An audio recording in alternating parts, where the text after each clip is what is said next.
Selamat sore, Namik, Nahwin, Nahwisa, Kondolikaya Digul, Entag.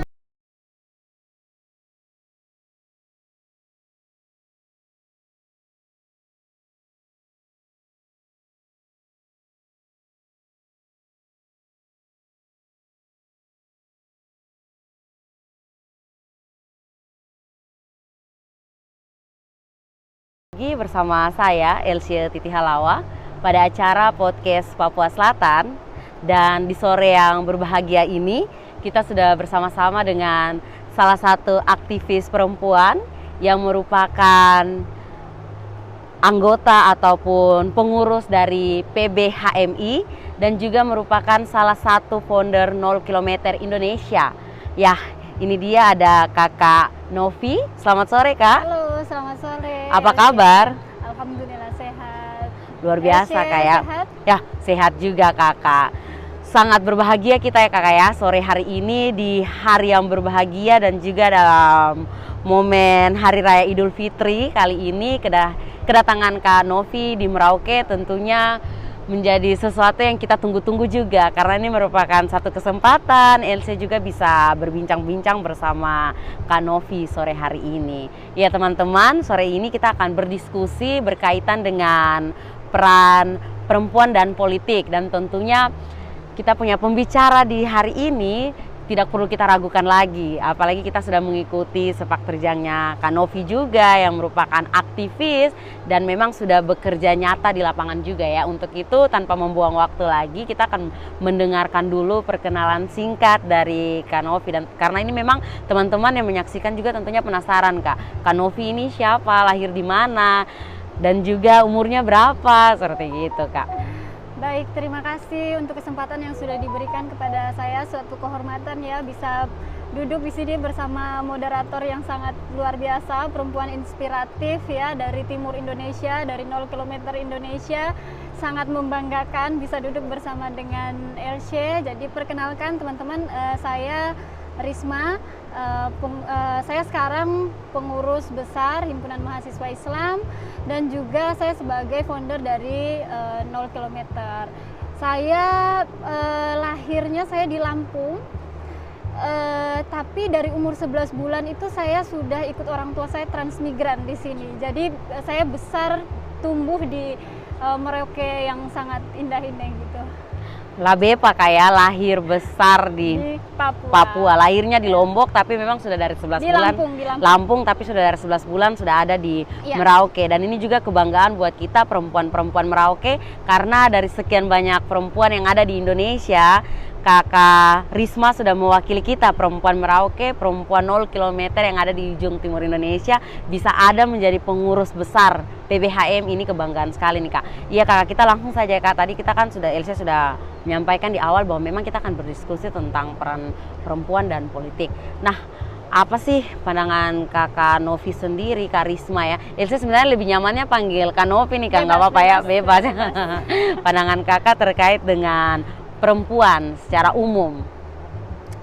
Jadi perempuan pada dasarnya ya menurut saya secara umum itu tidak ada bedanya dengan laki-laki. Kita diciptakan sebagai manusia, punya akal dan pikiran, kita punya perasaan, kita bisa berbuat sesuatu yang bermanfaat ya. Kita sama-sama makhluk yang diciptakan Tuhan untuk kebermanfaatan di dunia ini gitu. Menurut saya itu sebagai perempuan tidak ada yang membedakan kita dengan laki-laki gitu. Iya Kak ya, karena memang sudah sangat nyata signifikan juga ya peran perempuan, di mana perempuan tuh mampu bersaing dengan lelaki. Tetapi memang kan untuk Indonesia sendiri kita ini dikenal dengan budaya patriarkinya sangat tinggi, sehingga memang kadang ada di posisi-posisi tertentu perempuan ini dikesampingkan, padahal kan perempuan-perempuan dunia juga ya sudah menunjukkan dan membuktikan bahwa kemampuan mereka seperti begitu Kak. Nah, kalau Kakak melihat perempuan secara global, secara mendunia ini, adakah sosok-sosok inspiratif yang Kakak sukai? Ya, jadi saya koreksi sedikit dulu tadi. Kita bukan bisa bersaing. Jadi bahasa perempuan bisa bersaing dengan laki-laki ini seolah-olah kita ini hidup untuk menyaingi laki-laki. Yes, gitu ya. Jadi sebenarnya kita hidup laki-laki dan perempuan di dunia ini untuk saling melengkapi. gitu ya. Jadi bukan untuk bersaing dengan laki-laki. Jadi apa yang bisa dilakukan oleh laki-laki bisa dilakukan oleh perempuan, tapi ada perannya kita masing-masing di situ. Jadi kalau sosok perempuan yang menginspirasi saya, sudah sama-sama kita kenal ya, sosok seorang Kartini itu kita nggak perlulah jauh-jauh gitu ke luar negeri atau kemana. Di Indonesia sendiri kita punya sosok yang mendunia. Gitu. Kartini ini kan sosok yang sangat luar biasa, bagaimana dia sebagai seorang perempuan, dia memperjuangkan untuk bagaimana sih perempuan-perempuan ini bisa cerdas juga gitu, karena pada zaman dulu itu kan tidak semua perempuan bisa bersekolah. Makanya yang diperjuangkan Kartini adalah bagaimana perempuan ini bisa cerdas. Karena apa? Ketika perempuan itu cerdas, disitulah muncul sebuah gerakan. Jadi orang itu bergerak karena adanya pemahaman gitu. Jadi yang kita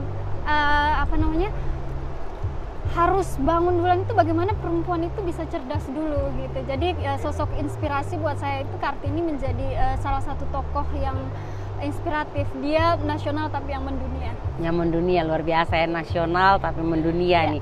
Kalau di Amerika Serikat punya Kamala Harris yang menjadi wakil presiden pertama perempuan, maka di Indonesia kita punya Kartini. Nah kakak kalau melihat sosok Kartini masa kini nih kak, sosok Kartini masa kini yang kita ketahui memang Kartini ini sosok yang sangat menginspirasi kebangkitan perempuan Indonesia pada umumnya. Untuk saat ini kakak melihat apakah memang perempuan saat ini masih meneladani sosok Kartini ataukah ada hal-hal lain yang menjadi penghambat dalam pergerakan perempuan?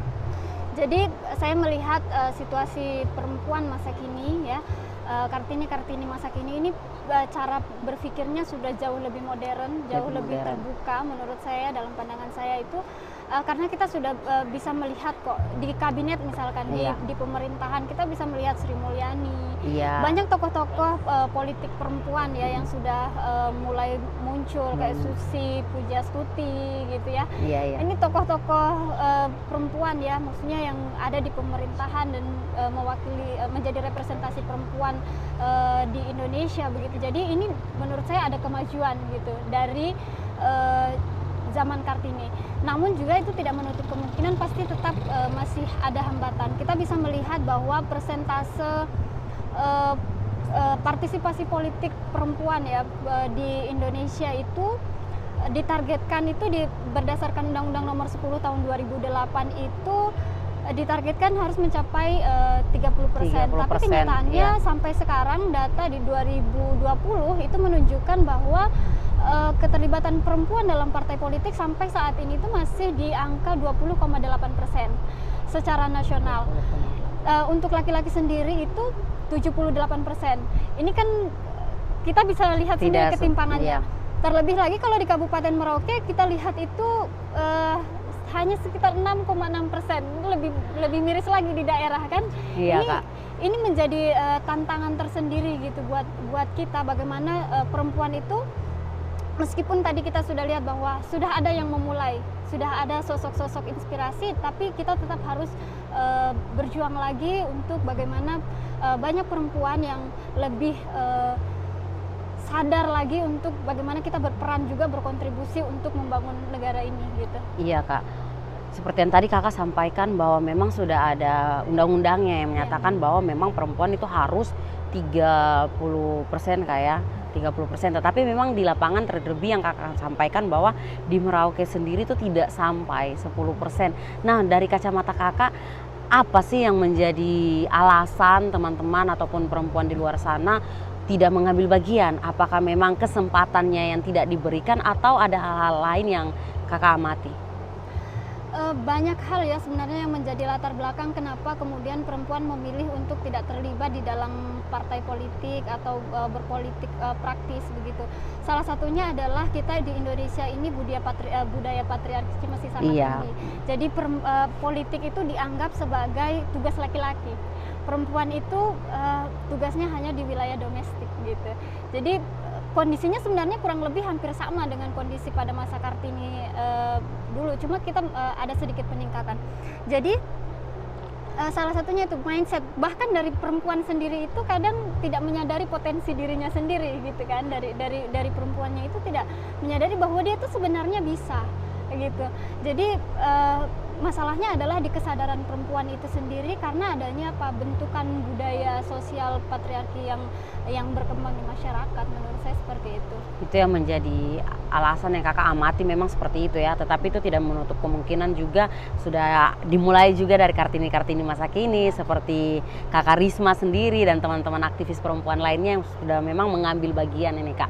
Nah kalau kita melihat lagi dari sosial ya kakak ya, kemasyarakatan, kita berbicara lagi, saya sedikit lari ke kesejahteraan nih kak, kesejahteraan perempuan. Apalagi kakak sendiri tadi menyampaikan bahwa kakak ini memang sudah lahir besar di Merauke dan kakak sudah mengamati dan juga sudah mengetahui sendiri ya keadaan situasi perempuan Papua yang ada di kota Merauke sendiri seperti apa nih kak. Apalagi ini memang kita menuju DOB ya, daerah otonomi baru, dengan perkembangan Provinsi Papua Selatan nantinya. Apakah kakak melihat ada hal-hal yang perlu kita perbaiki dengan melihat misalnya mama-mama Papua atau sebagainya gitu kak?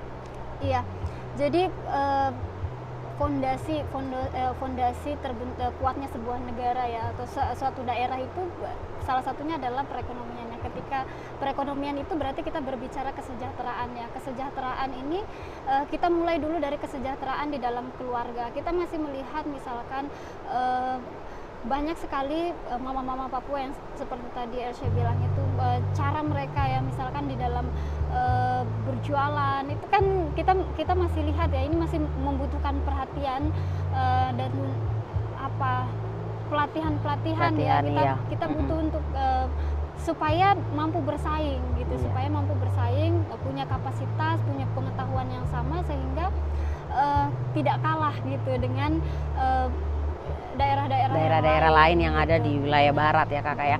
Apalagi kakak sendiri sudah ada di Jakarta dan tentunya ilmu-ilmu pengalaman yang ada itu yang kakak bawa ke Merauke ini sangat bermanfaat untuk kita punya mama-mama Papua ke depannya. Nah untuk dari kakak sendiri, kira-kira untuk membantu mama-mama seperti yang kakak sampaikan ini, langkah konkret apa yang seharusnya kita perempuan muda ini lakukan untuk bisa membantu mereka? Iya, jadi kalau menurut saya untuk bisa membantu mereka itu kita tidak bisa hanya sekedar membuat sebuah program kemudian selesai begitu ya. Jadi kita butuh untuk melakukan sebuah pembinaan ya. Jadi pembinaan itu continue, berkelanjutan. Ya. Jadi membina itu bukan sebatas kita melakukan sosialisasi terus bahwa caranya menghitung untung rugi seperti ini gitu. Tidak, tapi membina itu sampai benar-benar dia settle, sampai benar-benar dia bisa mandiri. Gitu. Jadi kalau di dalam usaha misalkan kita membina bisa mulai dari proses produksi, kemudian kita proses distribusinya, kita mencarikan marketnya, sampai nanti dia benar-benar bisa mengelola usahanya sendiri gitu. Jadi tidak hanya sebatas selama ini yang saya lihat ya, mungkin hanya sebatas sosialisasi gitu, terus pelatihan-pelatihan, terus follow up-nya apa, follow up-nya di mana, karena dikasih sosialisasi misalkan pelatihan-pelatihan membuat sebuah produk, tapi kemudian tidak ada backup-an ya, tidak ada backup-an sampai nanti bagaimana penjualan produknya gitu, terus kemudian pasarnya seperti apa gitu, akhirnya hanya sebatas pengetahuan gitu kan, hanya sebatas pengetahuan yang ketika mau diimplementasikan itu mengalami kendala-kendala. Nah makanya itu yang bisa kita lakukan sekarang adalah yaitu melakukan pembinaan-pembinaan sehingga dari nol sampai nanti dia bisa mandiri, berkembang gitu dengan sendirinya kak ya. Benar. Dan memang ini harus berkelanjutan, continue, tidak bisa sekali dua kali saja.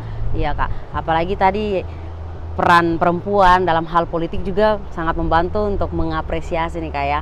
Nah kira-kira untuk target ke depan nih kakak melihat Merauke sendiri ini, kan tadi kakak sudah sampaikan bahwa memang kurang dari 10% ya, ada di angka 6 sekian persen yang kakak sampaikan itu.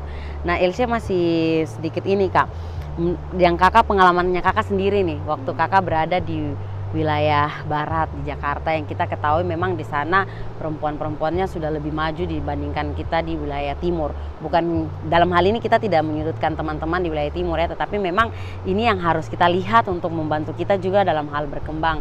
Nah yang kakak lihat dari sana, kira-kira apa sih yang membedakan teman-teman perempuan yang ada di wilayah barat dan ada di wilayah timur ini kak? Jadi saya sendiri karena saya merasakan tumbuh besar di sini, jadi saya cukup memahami ya. Begitu sampai di sana itu saya rasakan sekali perbedaannya. Jadi kita itu kalau di sana semangat untuk berjuangnya itu tinggi. Ya, mungkin juga salah satunya karena saya merantau ya. Jadi hitungannya saya merantau kalau di ibu kota ya, di Jakarta itu saya merantau. Jadi jiwa untuk berpetualang kita itu jauh lebih tinggi dibandingkan di sini. Kayak di sini itu mungkin kita berada di zona nyaman gitu, berada di zona nyaman. Jadi merasa segala sesuatunya ada, alamnya indah, terus kita dekat juga dengan orang tua gitu ya. Jadi lebih merasa nyaman saja gitu. Jadi kalau di sana itu kita lebih berpacu karena persaingan ketatnya persaingan ya. Jadi kuota misalkan kayak beasiswa saja, beasiswa di sana itu orang bersaing itu sangat banyak. Kuotanya misalkan terbatas ya, kuotanya terbatas, tapi peminatnya sangat banyak, sangat sekali. Tinggi. Beda kalau di Papua kuotanya melimpah, tapi peminatnya yang SDM-nya yang masih kurang kayak. Peminatnya yang sedikit. Jadi sebenarnya kalau saya melihat Merauke ini ya punya potensi yang sangat besar gitu dengan segala kekayaannya ya. Itu kita bisa tumbuh dan berkembang dan maju ya. Punya potensi untuk berkembang jauh lebih maju. Apalagi kita melihat Merauke sendiri ini sebagai Indonesia mini yang mana memang keragaman suku, bangsa dan budaya Indonesia nih ada di sini. Nah, seperti begitu kayak. Dan kita melihat juga tadi kakak sampaikan tentang kurangnya peran politik perempuan ya dalam angka 30% yang sampai ke 10%. Kalau di Jakarta sendiri perempuan-perempuan di sana apakah dalam hal dunia politik mereka juga sudah sangat berkembang maju atau seperti apa nih Kak perbandingannya dengan wilayah kita di Merauke? Ya. Benar, sebenarnya di masing-masing daerah itu berbeda ya. Di Indonesia secara keseluruhan itu di masing-masing daerah itu berbeda-beda. Angka partisipasi politiknya itu berbeda-beda. Yang saya lihat bahwa kalau dari datanya itu sebenarnya di setiap daerah itu mengalami peningkatan meskipun tidak begitu signifikan ya. Artinya bahwa dengan munculnya figur-figur sosok-sosok perempuan di dalam politik, di dalam pemerintahan katakanlah itu sudah cukup untuk bisa mendongkrak ya partisipasi perempuan di dunia politik. Ya, di dunia politik gitu. Dan ini menjadi lagi gencar-gencarnya juga disuarakan ya, apalagi kita lihat juga memang Kartini sudah memulainya dan sudah ada Ibu Susi dan Menteri Perempuan lainnya Yohana Yembisen juga dari Papua, seperti begitu. Dan kita berharap memang Kakak Novi, Kak Risma ini ke depan akan menjadi salah satu bagian dan menjadi keterwakilan dari kita perempuan-perempuan yang ada di timur Indonesia, khususnya di wilayah Merauke kayak. Berarti memang saya mengutip dari yang tadi kakak sampaikan, untuk menuju itu semua memang harus berkelanjutan, tidak boleh nonstop di satu tempat sendiri kak ya. Sedikit lagi kak, saya ingin melihat tentang masalah pelecehan seksual ini kak. Tadi kita sudah berbicara perempuan dari sisi ekonominya, kesejahteraannya, pendidikannya. Kemudian sekarang kita coba melihat lagi dari masalah kekerasan seksual kak. Karena dari catatan tahunan Komnas Perempuan dan Anak itu kalau tidak salah di masa pandemi kayak peningkatan seksual ini sangat tinggi, pelecehan seksual ini sangat tinggi kak. Dan saya ingin melihat dari sisinya kakak, pandangannya kakak melihat hal ini seperti apa. Kemudian dari PB sendiri apakah sudah menyuarakan hal ini atau belum kak? Iya, jadi saya itu berproses di PB itu sejak tahun 2018 ya. Jadi saya cukup ikut mengawal RUU dulu PKS. RUU PKS, sekarang setelah disahkan menjadi RUU TPKS ya. Jadi itu kita ikut menggodok, mengkaji dan kan sempat ada pro kontra itu RUU PKS itu kan. Jadi kita sempat juga ikut menjadi tim bagian yang mengkaji itu. Jadi syukur sekarang RUU-nya itu sudah disahkan dengan RUU TPKS ya jadinya. Jadi ini sebuah perlindungan hukum sebenarnya yang cukup melegakan kita sebagai kaum perempuan ya untuk para pelaku pelecehan seksual. Namun lagi-lagi produk hukum itu dia hanya akan menjadi produk hukum kalau misalkan implementatornya ya, SDM-nya yang pelaksana hukumnya ini tidak gencar. Nah ini sebenarnya yang masih harus kita perjuangkan sekarang untuk bagaimana hukum ini bukan hanya hukum di atas kertas, tapi dia benar-benar diimplementasikan di lapangan. Itu sih harapan kita, dan kita semua sebagai perempuan, inilah kenapa pentingnya perempuan ada di politik untuk mengawal ini. Jadi jangan sampai dia hanya menjadi produk hukum gitu kan ya. Gitu. Artinya saling melengkapi dengan lelaki karena ini menjadi bagian yang persoalan yang memang setiap tahun pun ada. Benar. Ini pun yang sudah terlapor, kita tidak tahu gelombang gunung es itu seperti apa, sehingga ada kasus-kasus lain yang mungkin kita perempuan tidak berani untuk menyuarakan. Sehingga memang saya sepakat Kak, harus ada keterwakilan perempuan dalam hal politik untuk bisa menyuarakan suara-suara dari perempuan lainnya Kak ya. Dan syukur sekali Kak ya, dari hasil kerja Kakak dan teman-teman di PB serta teman-teman lainnya, sehingga undang-undang ini bisa dikeluarkan seperti begitu. Apalagi yang kita lihat di kita sendiri di wilayah timur ini, KDRT-nya tuh sangat tinggi Kak. Beberapa tahun terakhir ini Elsie juga dengan teman-teman di sini sering juga saya duduk dengan teman-teman dari perlindungan anak, dari kepolisian, sering menyuarakan, membicarakan terkait dengan kasus-kasus kekerasan seksual. Apalagi di tahun kemarin Kak, saat Covid itu lagi meningkat. Data yang saya punya juga itu dari usia balita perempuan sampai nenek-nenek menjadi korban dari oknum-oknum yang tidak bertanggung jawab ini Kak. Kemudian di situ sempat teman-teman di Merauke, aktivis perempuan yang ada di Merauke dan teman-teman lainnya ingin menyuarakan terkait ini Kak, hukuman kebiri nih Kak, hukuman kebiri. Nah dari Kakak sendiri kira-kira kan kita perlu nih ada keterwakilan di legislatif untuk bisa menyuarakan suara-suara perempuan, dan hampir sebagian perempuan di Merauke ini ingin untuk pelaku itu dikebiri. Menurut Kakak ini bisa atau tidak nih Kak? Yang kalau Elsie mengikuti ada berita yang terbarunya ini, ada Ustadz memperkosa 13 santri ya di Jawa Barat, itu pelakunya justru bahkan dihukum mati. Dan ini sudah berlaku nih Kak? Sudah Kak? Sudah ditetapkan. Sudah ditetapkan. Dia dihukum mati. Artinya bahwa pemerintah hari ini ya tidak main-main dengan kasus pelecehan seksual gitu. Jadi saya melihat adanya keseriusan di sisi lain seperti itu. Sangat ini sekali Kak ya, saya baru tahu informasi ini, terima kasih sekali Kakak. Karena memang kemarin dengan kebiri saja itu masih ada pro kontra. Benar. Karena berkaitan dengan HAM lagi, sehingga itu menjadi polemik juga untuk di kita Kabupaten Merauke, sehingga memang untuk mengkebiri pun belum. Tetapi informasi yang Kakak sampaikan hari ini sampai ada Ustadz yang dihukum mati, saya pikir memang sangat perlu juga Kak, harus ada perempuan di dunia politik. Karena kadangkala suara-suara kita ini tidak disampaikan dan juga tidak bisa langsung jadi begitu Kak. Dan kita berharap memang peran perempuan ada di dunia politik itu juga sangat membantu kita nantinya Kak. Kakak ini kita masih mau berdiskusi lagi, tetapi memang kita dibatasi oleh waktu juga. Tapi Elsie harap ini bukan diskusi terakhir kita.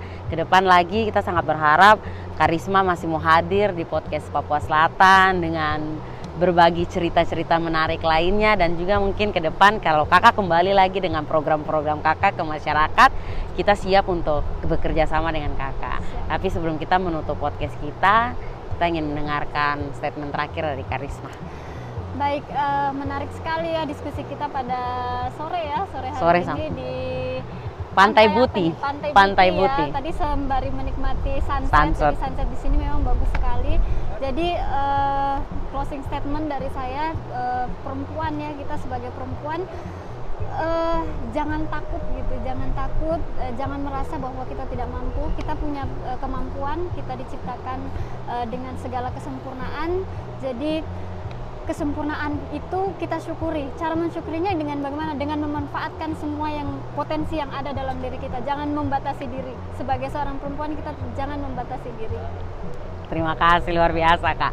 Ya teman-teman, kita sudah menyaksikan diskusi hari ini dengan Karisma yang merupakan, kalau dulu kita punya Ibu Kartini, kemudian di Eropa, di negara lainnya Amerika punya teman-teman perempuan yang sangat luar biasa lainnya, dan saat ini kita di Merauke kita punya Kak Karisma yang merupakan perempuan inspiratif dari Merauke. Keterwakilan kita semua namuk-namuk yang ada di Kota Merauke. Untuk itu seperti yang tadi kakak sudah sampaikan, perempuan kita jangan merasa insecure juga karena cantik itu relatif. Benar. Kita sudah sempurna, Tuhan sudah menciptakan kita selayak dan segambar dengan wujudnya. Untuk itu manfaatkanlah kesempatan yang ada dan terus berbuat dan berbuat baik. Hidup perempuan merdeka. Nami Kai. Selamat sore.